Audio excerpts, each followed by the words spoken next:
Fundamentalis itu jadi betul-betul kita punya fak untuk tegas mempertegas keras dengan segala aturan syariah tentunya. Ya, prinsip lah ya. Prinsip. Dan Sultan Hidayatullah. Jadi kami dari keturunan Sultan Hidayatullah. Jadi terah itu. Saking kecewanya. Saking kecewanya karena semuanya kehidupan saya, kekayaan saya kan untuk berjuang, untuk siar, bukan untuk saya. Bukan notabene untuk nama saya, tapi untuk siar gitu. Otomatis kan untuk Tuhan saya gitu. Tapi ternyata inilah balasannya. Jadi ada semacam kemarahan, kecewa. Kalau tahu gini kan nggak mungkin dong saya juga bikin begini untuk apa? Ada rasa tidak tega. Tapi karena terpaksa, saya tidak punya masa depan untuk mereka. Tidak ada pilihan lain. Saya pribadi, saya menyatakan ini sampai hari ini, itulah kuasanya Tuhan ya. Kuasanya Tuhan Yesus yang luar biasa, di mana dulu pengikutnya aja saya mualafkan. Saya malah benci dia. Tapi pada saat di titik nadiri itu, justru dia datang menolong saya. Itu yang saya nggak habis pikir. Saya kalau dikatakan menyakiti, sangat menyakiti. Benci iya sama Tuhan Yesus itu, sangat benci. Dan pengikutnya juga banyak yang saya mualafkan, saya akui itu. Bukan satu pembenaran, tapi itulah kehidupan saya. Nah, justru pada saat itulah, saya sudah mempersiapkan gelas dan mempersiapkan cairan itu, pertolongan. Hanya satu-satunya dia yang menolong saya. Yang dulu tidak pernah menolong saya. Yang dulu saya sembah, tidak ada. Begitu saya jatuh seperti dia pergi. Saya panggil-panggil juga seperti tidak ada. Like nothing. Sekarang logika saja, kalau pengusaha kan pakai logika ya. Yang dulu aja saya habis-habisan, dia nggak nolong saya, apalagi yang baru. Kan begitu. Tuhan saya yang lama, itu yang saya sembah, yang saya betul-betul puja dan puji siang dan malam, jungkir balik sholatnya. Bahkan kekayaan saya dipakai untuk Islamic Center, pada saat itu dia tidak datang menolong saya. Berlanjut, karena saya komitmen. Sudah tidak sholat, sudah tidak mau. Bahkan yang begitu saya berikan kepada tetangga-tetangga. Saya tidak mau. Tapi saya sendiri pun belum mau percaya Tuhan Yesus sebagai Tuhan saya, belum. Gitu. Karena seorang haja, seorang yang keras, nggak mungkin semudah itu menerima Tuhan Yesus sebagai Tuhan saya. Karena saya berpikir yang lama aja nggak menolong saya, apalagi yang baru. Kan logikanya seperti itu gitu.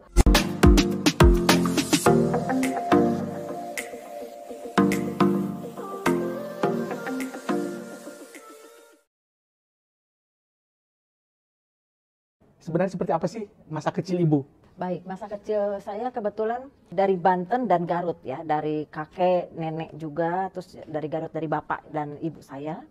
Masa kecilnya kami dari keluarga Muslim yang cukup fanatik, dari keluarga yang kalau dikatakan banyak pedagangnya, banyak pengusahanya di daerah Garut itu. Dan dari situ kami belajar sambil sekolah, sambil sedikit-sedikit melihat mereka untuk hal itu, seperti itu. Dan kalau kehidupan kami, karena kami seorang Muslim, ya dididik dengan Muslim tentunya, dengan keluarga juga, dengan kumpulan-kumpulan seperti pada umumnya. Dan Ibu di beberapa video kesaksian Ibu selalu mengidentikan Ibu sebagai seorang yang fundamentalis ya? Iya, karena memang kami dari keluarga yang cukup keras untuk didikan Muslim itu. Jadi betul-betul masalah syiar Islam itu nomor satu. Jadi itu yang dikatakan fundamentalis itu. Jadi betul-betul kita punya fak untuk tegas mempertegas keras dengan segala aturan syariah tentunya. Ya, prinsip lah ya. Prinsip. Dan kalau dikatakan seorang darah biru selalu identik dengan kaya, benarkah begitu? Kalau kaya karena kami pada berusaha, terus kebetulan Tuhan memberikan sedikit kelebihan bagi kami, bukan hanya dari nama, dan karena ada kiprah di masyarakat ya, jadi kebanyakan tokoh gitu, jadi ada tanah, ada apa, ya itu yang mereka lihat dari kehidupan keluarga, terutama dari kakek, dari bapak dan dari ibu saya juga kebetulan di Garut cukup identik dengan ada beberapa usaha seperti itu. Kalau yang dari bapak itu kebetulan dari Banten, masih dari keturunan Ningrat ya? Iya, cukup terpandang sampai saat ini, bahkan banyak yang ziarah ke makam eyang saya. Itu di Banten lama sampai saat ini. Oke. Boleh disebut nama desanya apa Bu, kalau Ibu dilahirkan di mana? Itu kalau saya lahirnya di Serang, tapi keluarga besar kami dari Banten Lama. Banten Lama itu areanya cukup besar, jadi kayak Banten Tua. Banten Tua daerah Masjid Agung Banten, di situ ada orang juga pasti akan memahami itu. Beliau salah satu putra dari salah satu wali Songo. Makanya putra saya itu kan Tubagus Rahmat Rifan Hidayatullah. Jadi kami dari keturunan Sultan Hidayatullah. Jadi terah itu dari bapak itu. Nah, kebetulan suami juga kan dari Banten almarhum.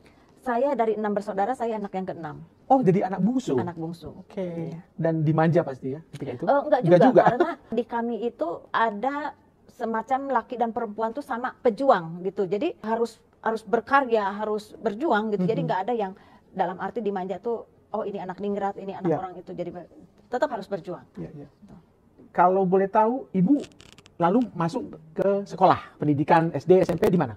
Itu di Garut, SD, SMP, SMA, tapi saya pernah di Bandung beberapa saat, terus kembali lagi di Garut, terus setelah itu baru berjuang sendiri. Oke. Saya kejar. Kalau boleh tahu, itu kan Garut sama Banten kan sesuatu daerah yang berbeda ya? Iya. Nah, itu alasannya pindah ke Garut waktu itu seperti apa ceritanya? Karena kalau di Banten itu dari nenek, terus di Garut itu dari kakek. Jadi nenek dan kakek itu menikah, Garut dan Banten. Nah, keluarga saya itu uwa-uwa saya, kebetulan saya orang Sunda, jadi uwa-uwa saya itu kakaknya bapak saya gitu. Itu banyak dari Banten. Banten. Banyak di Banten. Nah, terus dapat keluarganya dari Garut gitu. Mhm. Jadi seperti Garut dan Banten itu dua tempat yang tidak terpisahkan gitu. Kalau istrinya dari Garut pasti suaminya dari Banten. Kalau istrinya dari Banten pasti suaminya dari Garut gitu. Oh gitu ya, udah Ya, jadi udah seperti tradisi ya? Betul. Masih ingat gak kenangan-kenangan masa kecil, Bu? Baik di Serang maupun di Garut? Kenangan ada. Kalau di Garut itu lebih condong karena kakek cukup keras karena dia kan didikan Belanda ya. Oke. Jadi cukup keras untuk kita mandiri dengan pukulan mungkin atau strap dulu tuh ya, seperti itu. Kalau pas di Banten itu agamanya yang ditekan, harus seperti ini. Itu yang menjadikan kita punya keislaman, kita punya tradisi itu yang fundamental, yaitu karena didikan dari Banten tuh jadi kayak pemegang syiar gitu. Jadi harus seperti itu. Ya. Dan kami dengar di silsilah keluarga Anda lah yang menerima Iya. warisan untuk melanjutkan syiar agama itu. Ya, Jadi ya. setiap anak, setiap keturunan itu kan selalu ada, misalkan garis pertama jatuhnya kemana, garis kedua jatuhnya kemana, nah itu yang dipegangnya. Kalau begitu apa yang Anda lakukan untuk melanjutkan Ya. kebiasaan keluarga itu? Ke satu, otomatis dari agamanya segala tata caranya, segala apapun yang dilakukan oleh orang tua dari garis keturunan pertama itu kita ikutin, karena memang seperti itu. Keduanya, almarhum kan dulu juga salah satu ponakan dari salah satu gubernurnya dulu ya, almarhum suami saya itu. Jadi ya kami ikut aturan mereka juga, baik siarnya, baik kehidupan keseharian kami, baik dalam usaha dan apapun itu Ya, ya. kami pegang gitu.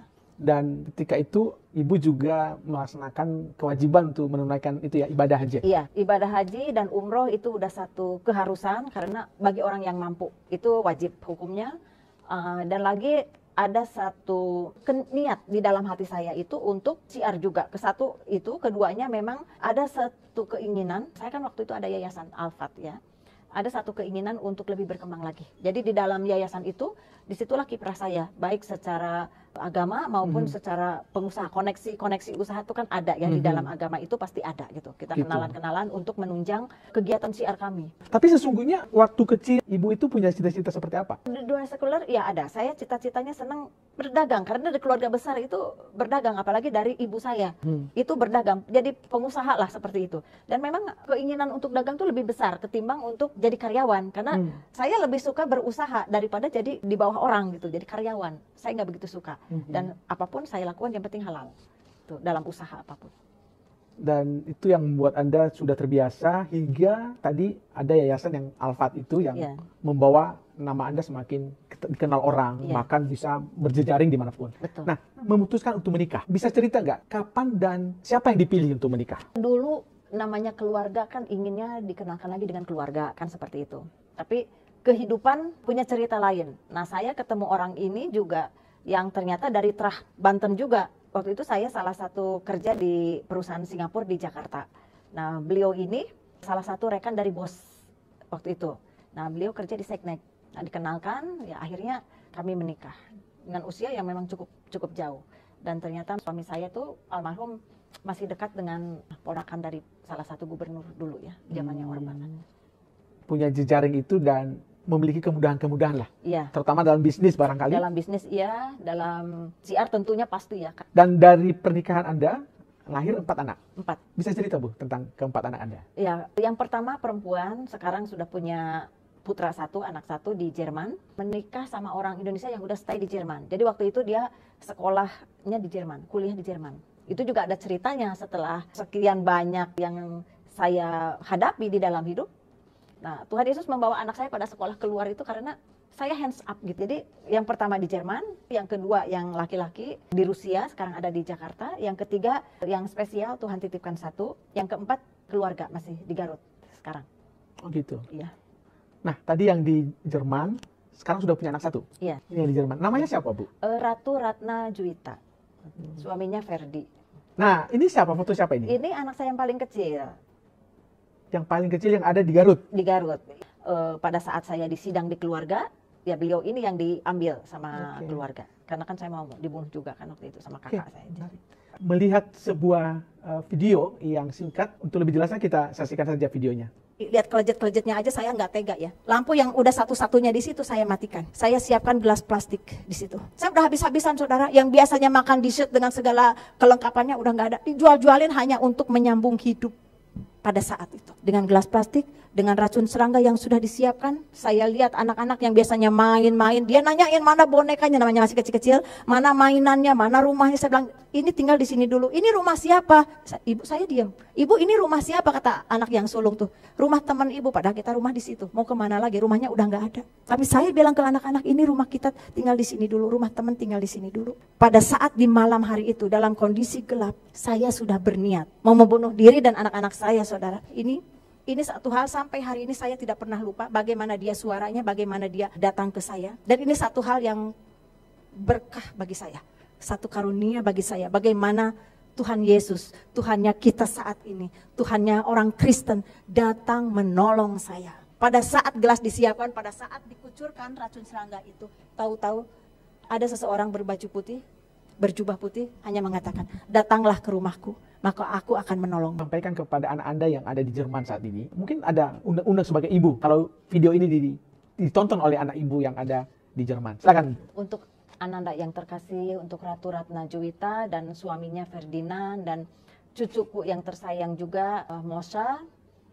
Kalau bukan karena kasih Tuhan, ibu tidak tahu kalian sampai di sana. Karena pada saat itu ibu betul-betul kalau dikatakan gelap mata, ibu sangat khawatir dengan masa depan ibu juga dan kalian. Karena waktu kecil-kecil sangat begitu berat dengan beban, dengan kejatuhan ibu baik dalam usaha maupun dalam berkarya ataupun berkarir. Satu hal, ibu minta maaf. Minta maaf yang pada saat itu gelap mata, ingin menghabiskan anak-anak. Karena tanggung jawab sebagai orang tua, ibu sudah berat, sudah beban yang tidak bisa ibu pikul dengan menghadapi situasi saat itu. Tapi melihat kebaikan Tuhan Yesus kepada kita semua pada saat ini, kalian bisa tinggal di sana dan Tuhan Yesus menyertai kehidupan kalian.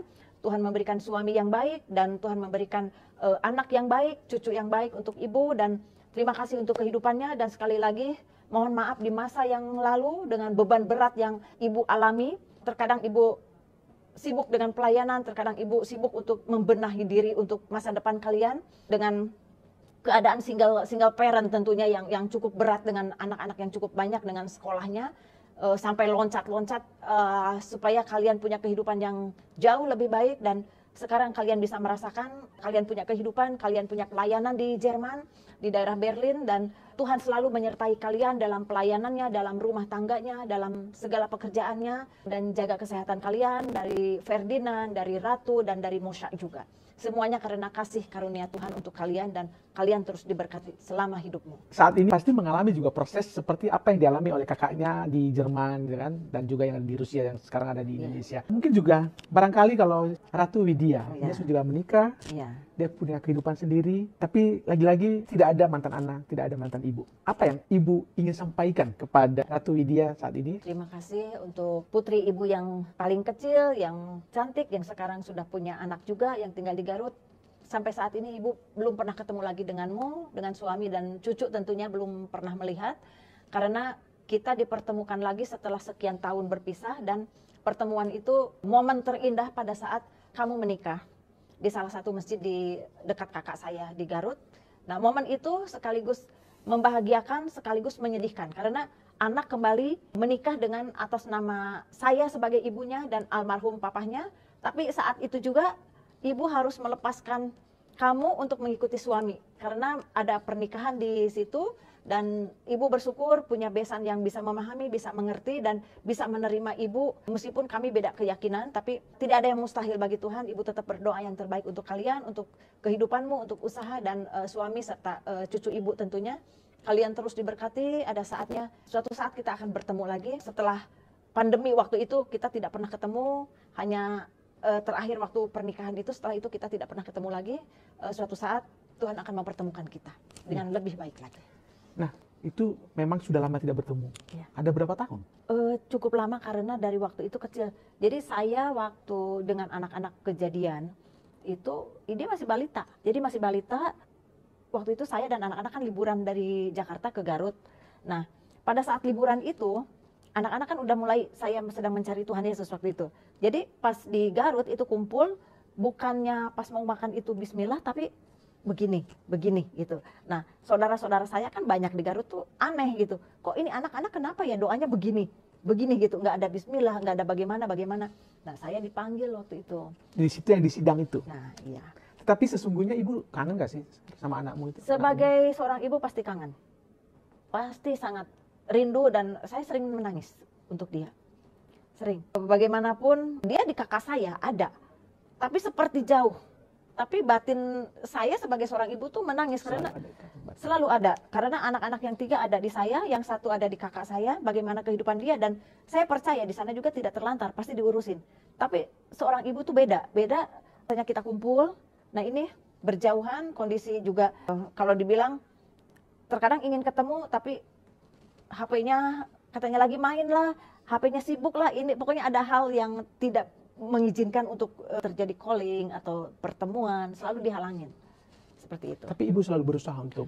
Iya, berusaha. Sampai waktu itu juga saya sedikit ringkas ada dari salah satu program sampai mereka turut ke Garut untuk mempertemukan untuk sekaligus untuk syuting dan dipertemukan ada, tapi dia lagi di sekolah tapi udah diambil dengan yang lain gitu. Jadi kayak drama dan itu betul-betul menyayat hati saya dan anak juga waktu itu kan masih kecil. Jadi seperti ada apa dengan kamera juga. Jadi dia kaget, akhirnya dia dilindungin sama tukang andong atau apa orang-orang di situ. Sampai akhirnya pas suatu saat ke sana lagi sekolahnya udah dipindah. Seperti itu. Ya. Saya harus menghadapi. Kami memahami ya hati seorang ibu pasti tidak mudah. Bagaimanapun darah dagingnya tetap menjadi bagian dari hidupnya. Iya. Nah, sejujurnya apa doa ibu buat anak-anak ibu ini? Doa saya untuk mereka semua ingin tetap hidup di dalam kasih Kristus. Meski yang paling kecil belum memahami itu, tapi saya selalu bawa dalam doa dan puasa, suatu saat Tuhan jamah dia. Apapun yang terjadi, kita tidak ada yang tahu ke depannya, karena saya rindu hidup di dalam kasih Kristus itu jauh lebih indah. Saya ingin selamat dengan anak-anak, saya ingin menyatu dengan anak-anak, saya ingin Natal bersama, ada satu kemelekatan antara ibu dan anak dan menantu cucu kita menyembah Kristus sama-sama, menyembah Tuhannya yang Allah penuh ajaib dan mujizat kepada kami.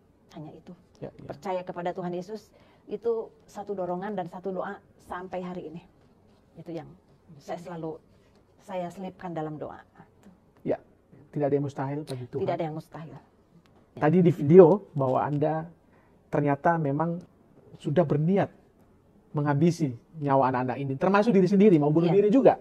Dan ini diawali karena tadi ibu cerita soal ibu punya yayasan dan ibu punya ambisius untuk membangun sebuah pusat siar agama ibu yang terdahulu. Dan itu tidak tanggung-tanggung, itu besar sekali. Nah, apa hubungannya dengan ibu bunuh diri? Bisa cerita, Bu? Itu bentuk dari akhir dari segala obsesi yang tidak terjadi, akhir daripada satu ekspektasi yang tidak terjadi, yang akhirnya datang kehancuran dan bangkrut, dan dana cukup banyak yang keluar. Saya sendiri pun tidak tanggung-tanggung untuk melakukan satu bangunan Islamic Center, juga butuh dana yang menguras banyak hal, dan saya tidak pernah berpikir dan tidak ada konsep untuk kejatuhan, untuk bangkrut. Yang ada satu ambisi, satu dorongan bahwa ini semua akan berhasil. Dan itu ada semacam ambisius di dalam diri, di mana kalau seseorang punya kedudukan, punya uang, seolah-olah semua bisa diatur ya. Apalagi dengan email-email bahwa Tuhan tuh selalu menolong. Karena saya sedang mengerjakan satu proyek besar dengan nuansa yang satu itu, pasti ada timbal baliknya. Karena pahala ya. Jadi saya juga mengejar pahala, apalagi kalau bisa, maaf kalau bisa ikut yang mayoritas gitu. Karena salah satu tongkat daripada siar dan saya pribadi, saya tidak begitu suka dengan orang Kristen. Saya tidak suka dengan Yesus, bahkan benci sekali. Jadi kalau bisa, apalagi saya orang Sunda yang kekeh kokoh itu menerima Yesus itu susah ya. Dan itu saya punya cerita Tanah Pasundan itu cukup kuat gitu untuk satu hal yang kita ada. Tanah Pasundan tuh kalau orang Sunda tuh ada semacam bukan kesombongan ya, tapi saya ini orang Sunda gitu. Jadi garis keturunan itu seperti itu. Ada kebanggaan. Ada kebanggaan, betul. Ada satu kebanggaan, apalagi kalau misalkan syukur-syukur se-Jawa Barat, se-Pasundan tuh jadi orang Muslim semua gitu kan. Itu salah satu syiar, pasti kan Allah juga mengizinkan atau meridoi kan, seperti itu. Saya tidak pernah berpikir untuk kejatuhan, untuk bangkrut. Jadi kayak gambling, saya taruh semua kekayaan saya beranikan sampai pinjam-pinjam uang. Karena ini satu proyek yang menggiurkan. Kalau proyek besar dengan kita menggandeng investor, apalagi investor dari Timur Tengah, tentunya orang juga udah tahu negara mana yang dituju kan. Nah, investor juga kalau mau memberikan dananya kan lihat dulu, paling tidak kalau dagang itu harus ada mejanya, kita kan harus modal itu. Nah, modal master plan juga tidak murah pada saat itu. Nah, untuk pembuatan itu juga mengeluarkan dana yang cukup besar. Jadi sudah banyak investasi di situ? Sudah banyak sekali. Dan untuk operasional juga sudah berjalan. Dan akhirnya gagal? Iya, gagal total. Bisa cerita kenapa gagal? Saya juga tidak mengerti karena dari pihak Emirat itu tahu-tahu di cancel. Sampai saya juga bingung apa yang sebetulnya kalian inginkan. Karena kan begitu disodorkan master plan, coba harus direvisi. Terus kita nego lagi. Sampai akhirnya kita udah sepakat dan mereka mengundang saya ke sana untuk dipertemukan dengan betul-betul ownernya yang investor itu. Karena kami kan ada di sana ada manajemennya gitu. Jadi semacam kayak ada ownernya gitu yang betul-betul pendananya. Gitu.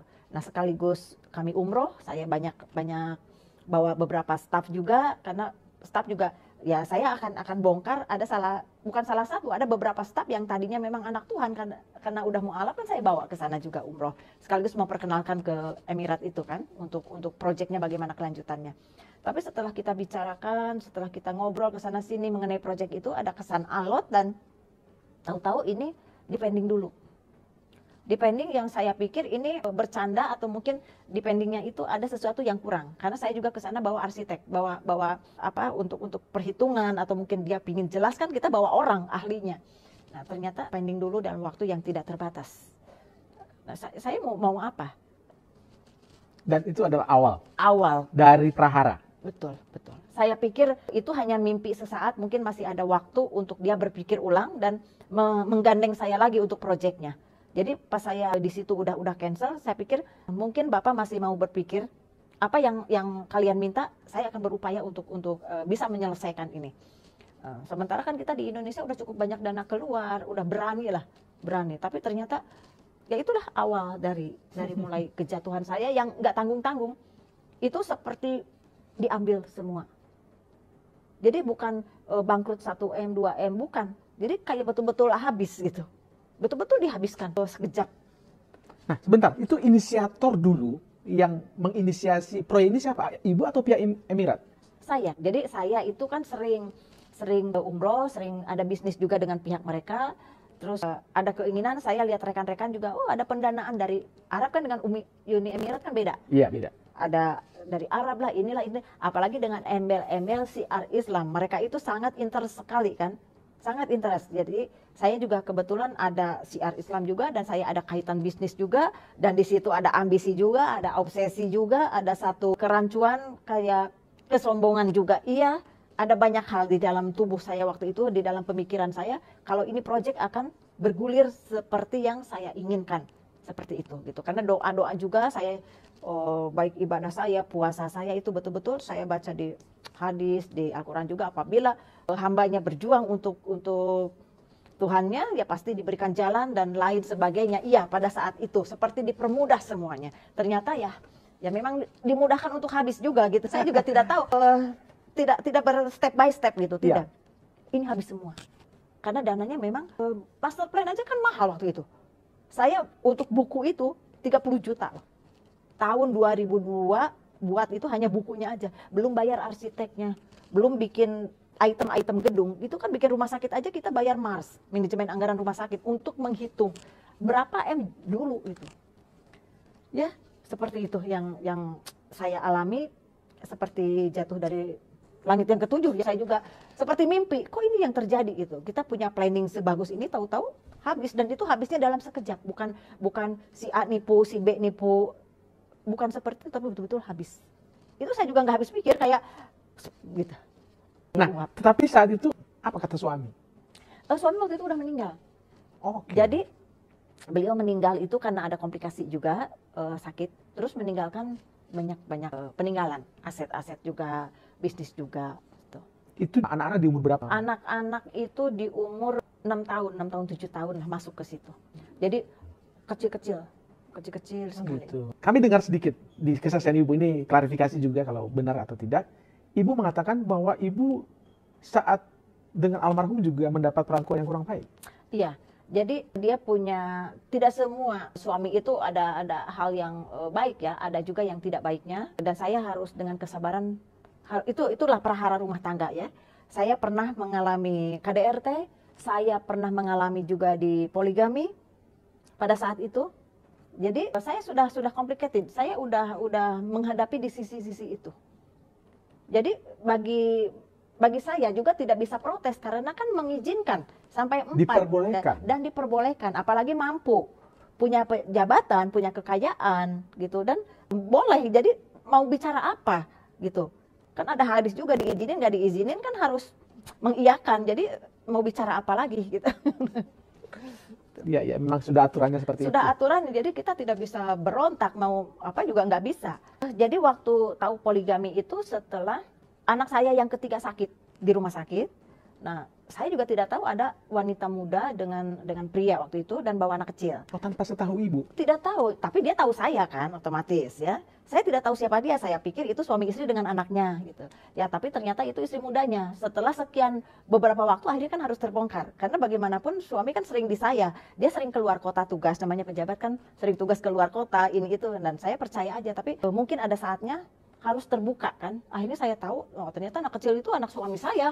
Jadi ini siapa? Oh ternyata itu yang laki itu adeknya gitu. Nah ini perempuan siapa? Ternyata itu istri muda. Jadi lah kayak dongeng gitu. Saya juga agak berat, saya stres juga. Sementara saya berjuang untuk anak banyak ya, untuk usaha juga gitu. Karena bantu suami gitu. Jadi udah banyak hal saya menghadapi itu. Tapi saya harus tegar karena satu sisi saya harus mengkondisikan saya harus kuat sebagai istri. Karena kalau di pengajian atau apa, apalagi saya seorang ketua di situ gitu, seperti tidak ada apa-apa. Karena mau ngomong apa, orang suami kan yang nikah lagi, yang poligami bukan situ aja, kan banyak yang lain juga. Kan berarti bukan saya saja, dan saya harus tegar menghadapi ini. Terima aja? Ya terima saja dengan terpaksa, mau apa lagi. Nah sampai pada akhirnya saya juga sudah tidak tahan dan perlakuan semakin kasar. Setelah ketahuan itu, perlakuan dia semakin kasar. Nah, ke satu itu, keduanya mungkin ada permasalahan di antara rumah tangga mereka, dilimpahkan kan ke saya. Jadi banyak hal yang seperti itu. Jadi setelah ketahuan baru dia KDRT lebih lagi. Gitu. Ya. Dan Tuhan izinkan beliau sakit dan dia berpulang. Iya. Jadi waktu itu saya sudah tidak tahan dan saya minta izin untuk cerai juga. Meskipun dia berat tidak mau menceraikan, tapi saya tetap meminta sampai akhirnya. Oh, sempat bercerai? Sempat. Terus saya serahkan dia ke istri mudanya. Silakan kalian urus ini semua. Saya mau ngurus saya dengan anak-anak. Saya mau hidup dengan anak-anak. Nah, dia sakit di istri mudanya. Karena semua yang ada itu kan hak saya dengan anak-anak. Dia tidak ada apa-apa. Warisan. Namanya nikah siri kan itu bagaimana belas kasih saya. Jadi saya berikan sedikit untuk mereka dan saya lapor ke pimpinan suami dan mereka juga memberikan satu sanksi kepada suami. Jadi kita betul-betul bergerak seperti itu. Mungkin dari situ dia pikiran, dari situ dia mulai sakit, sampai akhirnya ada kabar wafat. Saya juga datang, kali aja pura-pura. Kalau nikahnya juga saya nggak tahu. Kali ini kalau wafat saya harus jelas ini bagaimana, ternyata iya. Saya bilang tolong buka dulu kafannya, saya mau liatin. Ini pasti ini suami udah meninggal beneran apa bagaimana? Itu lihat ya, memang benar. Terus kata yang udah silakan ibu mau dibawa teman, oh enggak kalian beresin aja, saya nggak mau beresin apa-apa. Ya, bagaimana Anda menjelaskan kepada anak-anak ketika itu? Saya waktu itu kan anak-anak tidak memahami, taunya ayahnya tuh sering keluar kota, tugas, sampai akhirnya dia selalu bilang, oh ada tante gitu. Akhirnya menjelaskan, udah anak mulai besar baru saya jelaskan, itu bukan tante, tapi istrinya ayah. Mulai benci, mulai marah, tapi ya orangnya udah nggak ada. Saya bilang, kamu jangan dendam, kamu ada ibu, ayo kita berjuang. Terus di situ.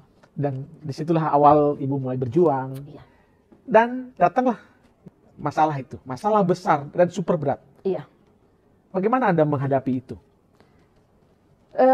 Menghadapinya saya lebih besar daripada yang dulu.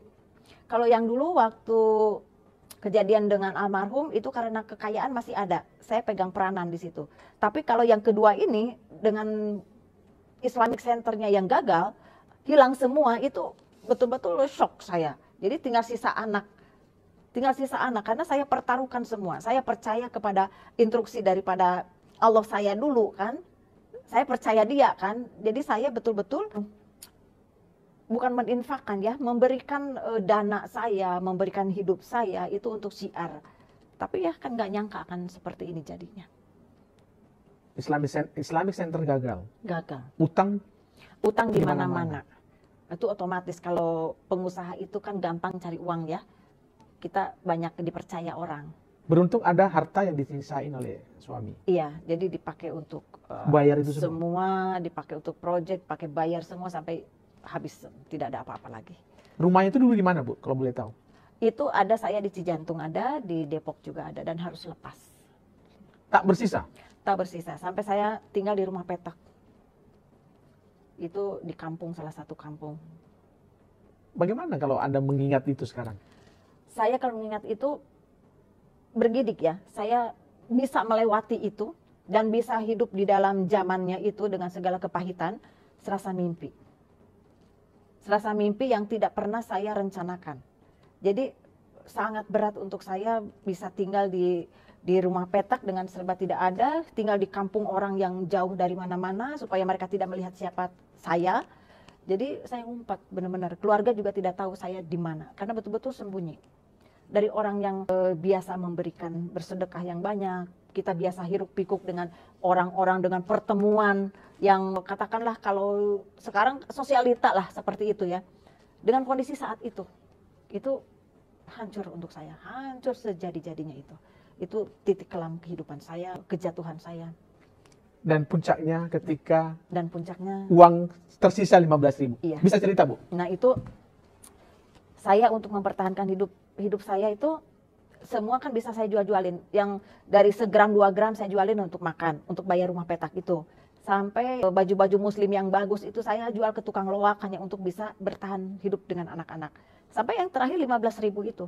Dengan uang ini apa yang bisa saya lakukan? Saya sudah tidak sanggup. Ada kegelapan di dalam mata saya untuk ke depannya.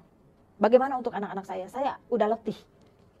Dan betul-betul rekanan, teman saya, itu hilang semua pada saat itu. Bahkan uang saya yang di luar pun ditagih nggak bisa. Biasa warawiri naik mobil, sekarang jalan kaki. Orang udah pada nutup pintu.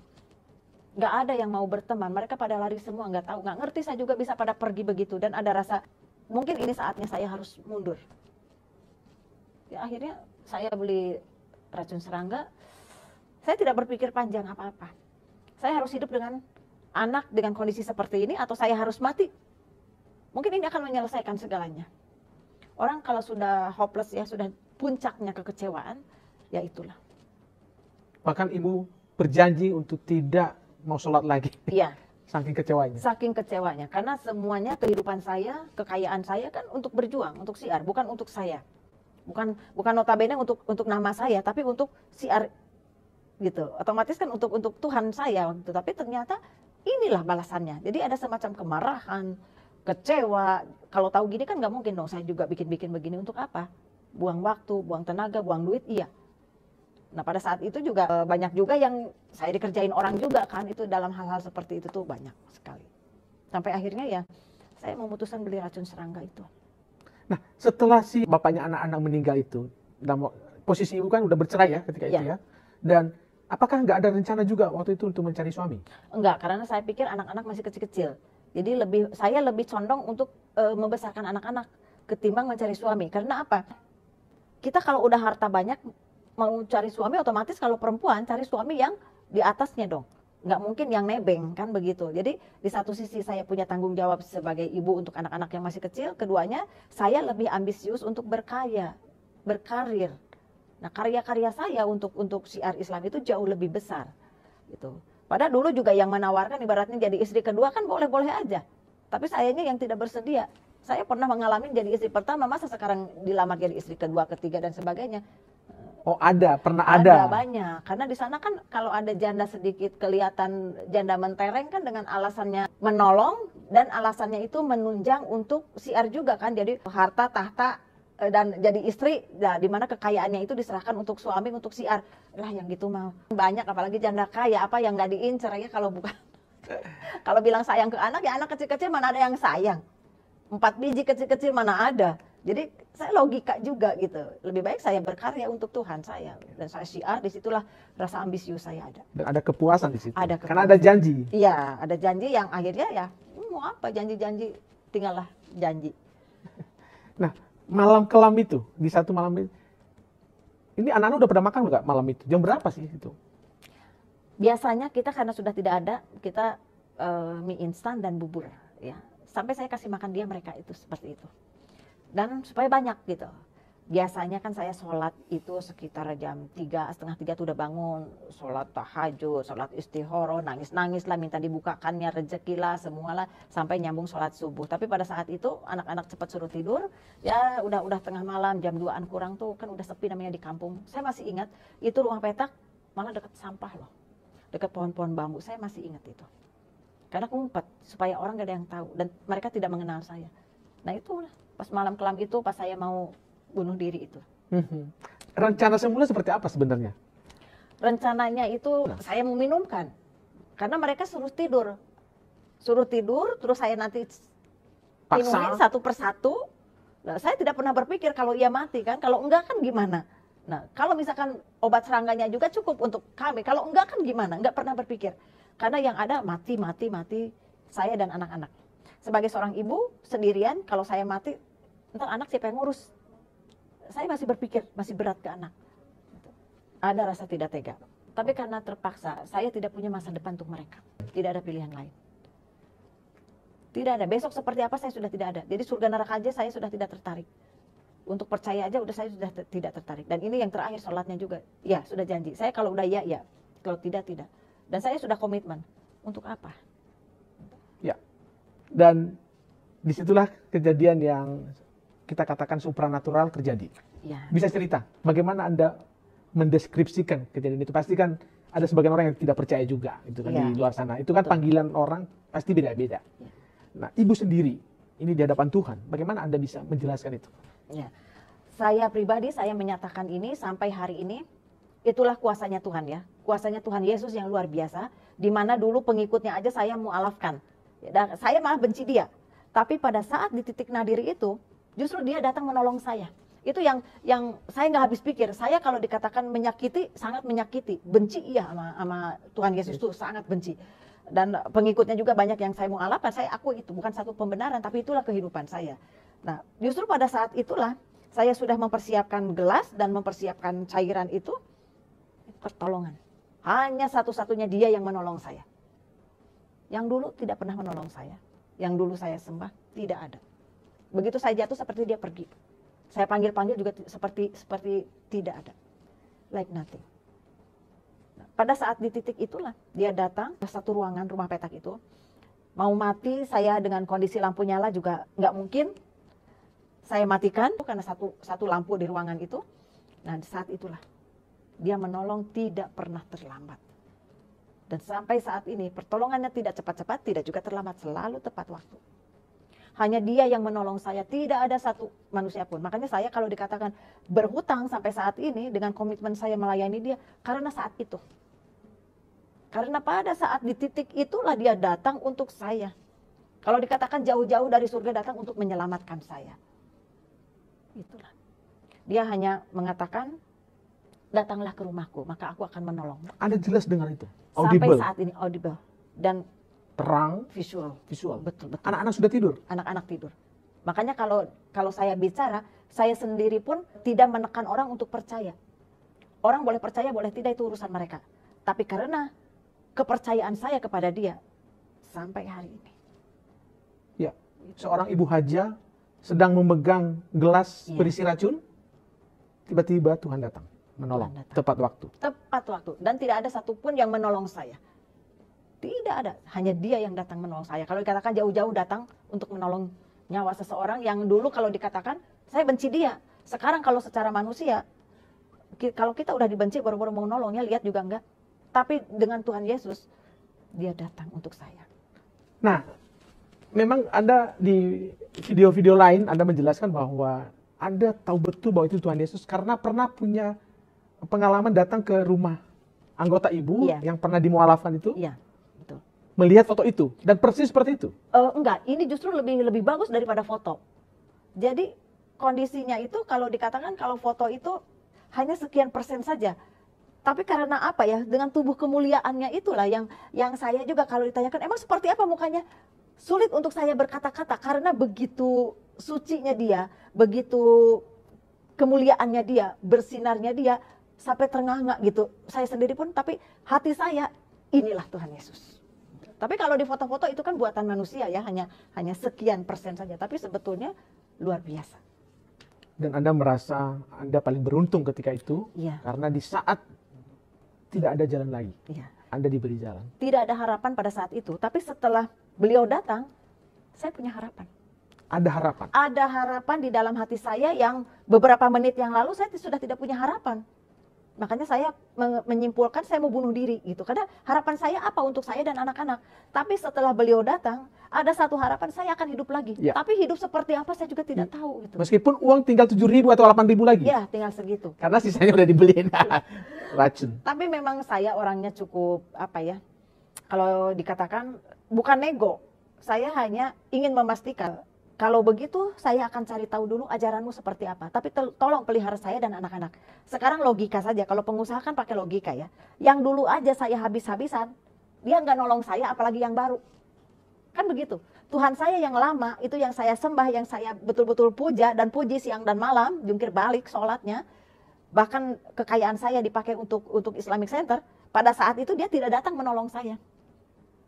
Bagaimana yang baru kan gitu. Kayaknya nggak percaya, makanya saya mengajukan, baik kalau begitu saya akan cari tahu dulu ajaranmu seperti apa. Tapi tolong pelihara saya dan anak-anak. Tidak ada lagi yang bisa saya sampaikan mau apa. Nah, itulah ada satu secerca harapan yang saya juga tidak tahu harapan apa ini. Tapi saya hidup dan ya tidak jadi mati gitu. Saya doa, saya dalam kondisi nangis, kondisi kaget, keringetan, air mata, saya doa-doa. Mungkin saya berhalusinasi, mungkin, tapi kan saya tidak mimpi, saya tidak percaya mimpi. Tapi itulah, setelah itu ada satu harapan di dalam hati saya hidup. Dan saya punya kehidupan. Ya, bahkan keesokan harinya, tiba-tiba ada seorang bapak-bapak datang membawa tas, membawa kresek untuk janda. Betul. Ada hal lain lagi gak? Peristiwa-peristiwa supranatural yang ibu rasakan bahwa ini benar mujizat dari Tuhan? Oh, banyak sekali. Di dalam kehidupan saya itu banyak sekali sampai hari ini. Bahkan belas kasih Tuhan tuh jauh melebihi kemampuan saya. Itu jadi ada banyak hal di mana Tuhan itu begitu sangat baik terhadap saya. Dengan segala mujizatnya, dengan segala hal yang tidak disangka-sangka, dia tetap menolong saya. Dalam membesarkan anak, otomatis perlu biaya besar, Tuhan menolong juga. Pada saat di titik saya tidak bisa menyekolahkan anak, sampai untuk kuliah harus ada dana sekian-sekian, saya sudah hidup dengan Tuhan waktu itu. Sampai akhirnya malah anak pada sekolah ke luar negeri. Padahal saya bukan pengusaha, bukan punya uang di rekening yang banyak. Bahkan saya betul-betul melayani Tuhan dengan segenap jiwa aja. Gitu. Ya. Artinya ketika malam yang kelam itu terlewati, lalu mujizat demi mujizat terjadi, dan proses pencarian Tuhan. Pencarian siapa itu Tuhan Yesus berlanjut terus. Berlanjut, karena saya komitmen. Sudah tidak sholat, sudah tidak mau. Bahkan yang begitu saya berikan kepada tetangga-tetangga. Saya tidak mau. Tapi saya sendiri pun belum mau percaya Tuhan Yesus sebagai Tuhan saya, belum. Gitu. Karena seorang haja, seorang yang keras, nggak mungkin semudah itu menerima Tuhan Yesus sebagai Tuhan saya. Karena saya berpikir yang lama aja nggak menolong saya, apalagi yang baru. Kan logikanya seperti itu gitu. Tapi itulah Tuhan luar biasa. Jadi di dalam masa pencarian itu juga bukan mencari 1-2 hari, seminggu 2 minggu, sebulan 2 bulan langsung ini loh aku Tuhan Yesus begini. Tidak, banyak kerikil yang memang Tuhan sodorkan di depan mata saya, di depan perjalanan saya. Tapi saya tetap mencari sosok itu. Saya mencari. Termasuk ketika Anda mulai jualan? Termasuk jualan, termasuk salah satu dari pengikutnya Tuhan Yesus juga menipu saya. Jadi disitulah kalau yang mungkin kalau orang lain yang punya hatinya setengah-setengah siapa itu Yesus, mungkin yang dapatnya hanya asal-asalan. Oh, jangan-jangan Kristen begini kayak gitu. Tapi karena Tuhan Yesus sendiri yang datang ke saya, justru saya bilang kayaknya ajaran Yesus nggak begini deh. Saya harus cari dulu. Itu yang menguatkan saya sampai hari ini. Begitu diterjang gelombang seperti apapun, menghadapi baik dari sana, dari sini, dari kelompok manapun, saya tetap Yesus yang terbaik untuk saya. Waktu itu keluarga sudah tahu? Belum tahu. Saya masih hidup sendiri dengan anak-anak. Sampai akhirnya ada satu liburan sekolah, keluarga pada kangen sama anak-anak. Ayo ke Garut, kumpul gitu sama saudara-saudara. Saya mikir, aduh gimana ini udah jatuh, udah bangkrut. Saya mau ngomong juga berat ke keluarga. Ya udah nanti ke sana. Ya udah pas. Tapi anak sudah mulai saya bawa kan dari gereja ke gereja saya tanya-tanya, terus anak ngikut. Ibu ini kemana? Namanya anak-anak kan lihat sekolah minggu rame ini itu, terus lihat doa ikut-ikutan. Awalnya seperti itu. Ya. Di mana ibu pertama sekali datang ke gereja? Gereja pertama yang saya datangin itu di daerah Auri. Iya, Depok yang ke arah Cibubur. Ya, oke. Itu ada gereja apa ya saya lupa. Saya dibawa orang ke situ. Dikenalin, jauh-jauh itu saya datengin. Kok begini ya, kok begini. Jadi masih agak-agak mau masuk ke gereja aja. Ini haram atau bagaimana gitu. Ada pergulatan di dalam hati saya. Karena masih belum menerima Yesus kan, masih mencari. Luar biasa kesaksian Ibu Haja Masnita Saradinata yang telah berbagi kesaksian iman kepada kita semua. Tentunya sebagai orang-orang yang percaya, saya dan saudara pastilah terberkati dengan kesaksian ini. Secara manusiawi sangat mustahil kalau kita melihat sisi kehidupan dari Ibu Haja Masnita ini. Sangat mustahil untuk percaya kepada Tuhan Yesus. Tetapi apa yang terjadi jikalau Tuhan Yesus sudah berkata, tidak ada lagi manusia yang mampu untuk menolaknya. Bapak Ibu Saudara sekalian, demikian video ini kiranya memberkati dan menguatkan iman kita semua. Silakan di-share video ini, dibagikan kepada orang-orang yang berkenan. Tuhan Yesus memberkati kita semua. Sampai jumpa pada video berikutnya dan Shalom.